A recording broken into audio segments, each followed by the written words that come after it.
All right, David, we want to continue to follow that breaking news that we've been telling you about all morning long. And we're told that Metro Nashville police are getting ready to brief the media and the public on the capture of 28-year-old Daniel Clark and 15-year-old Trinity Quinn. Let's go live to that report right now. It was just happenstance that as he was investigating the homicide at the Exxon, that he gets this Facebook alert on his phone about this endangered 15-year-old. And then he knew immediately that these two individuals were homicide suspects. Has a weapon been found at this point? Mr. Clark was carrying a backpack. He was carrying a backpack last night at the market, and he has a backpack this morning. That backpack has not yet been searched. We did have a police dog check the immediate area. At this point, no firearms have been seized, but again, we have not gone into the backpack. Can you tell us what their demeanor when they were taken into custody? Well, there was a team of special response team officers, again, who are SWAT trained, who had this immediate area flooded. They had no alternative but to surrender. He didn't resist arrest or anything? He did not.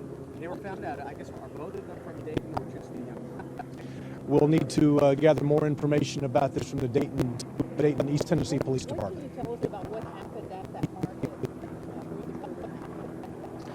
This was a brutal homicide of market clerk John Stevens. They entered the market.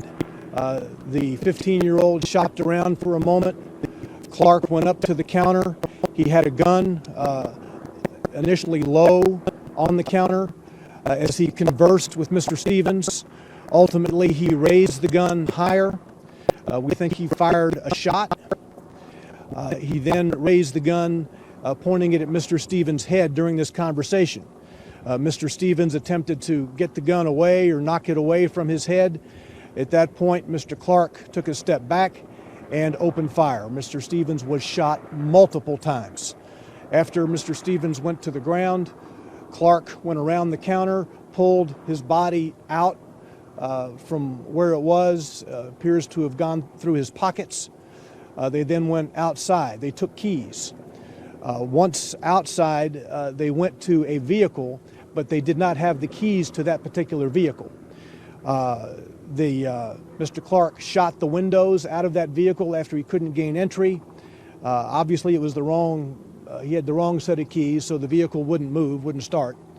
And then we saw them on video leaving the rear of those businesses. As you know, the police department, having identified them during the overnight hours, we've been looking for them through extensive means, every means at our disposal.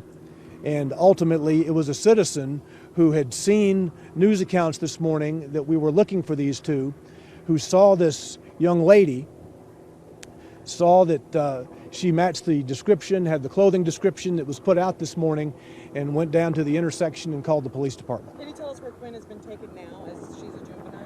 Both individuals are being taken to the West Precinct. We will attempt to question them. Again, let me say both individuals are under investigation for homicide. Both are homicide suspects. It is this police department's belief that Ms. Quinn had opportunity at the market to flee.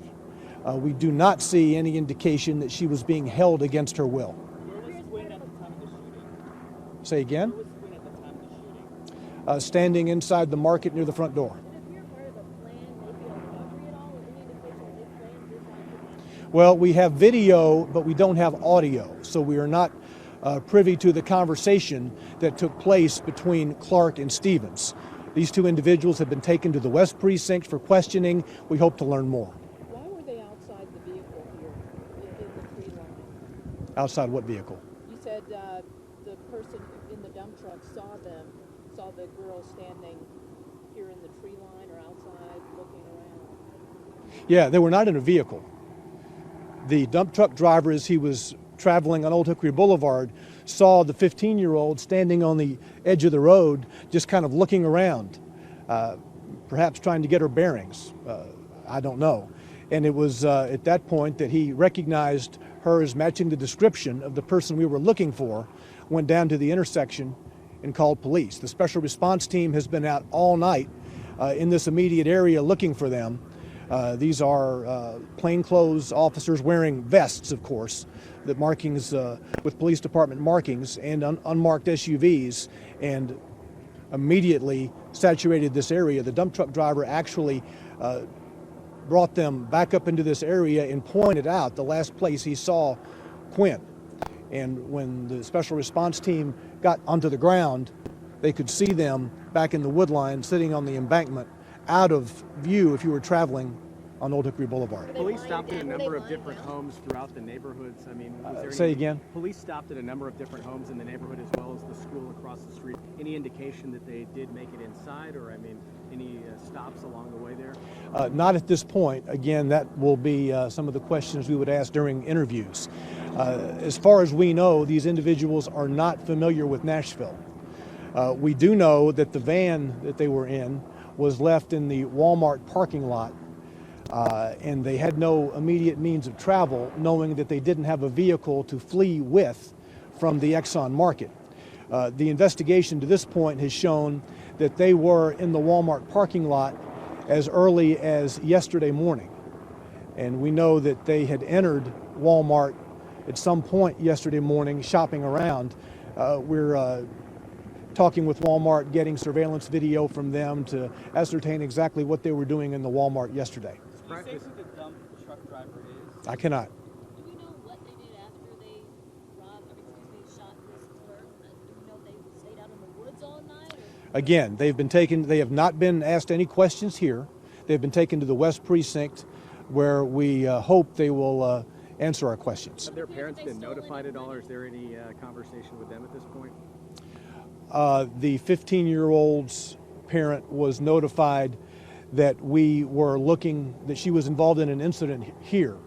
They were notified during the night so they wouldn't be shocked when they turned on the news this morning and saw that. Any indication that they actually stole money from that convenience store, or just the keys to get another vehicle? Well, we know that he went through the pockets of Mr. Stevens. I do not know at this moment what exactly Mr. Stevens had in his pockets other than keys. So what exactly may have been taken from the market remains to be seen. And you have been listening to a live news conference given by Metro Nashville Police Public Information Officer Don Aaron, briefing the media on the capture of 28-year-old Daniel Clark and 15-year-old Trinity Quinn. The big new information to come out of that news conference is that both individuals are now at the West Precinct, and both individuals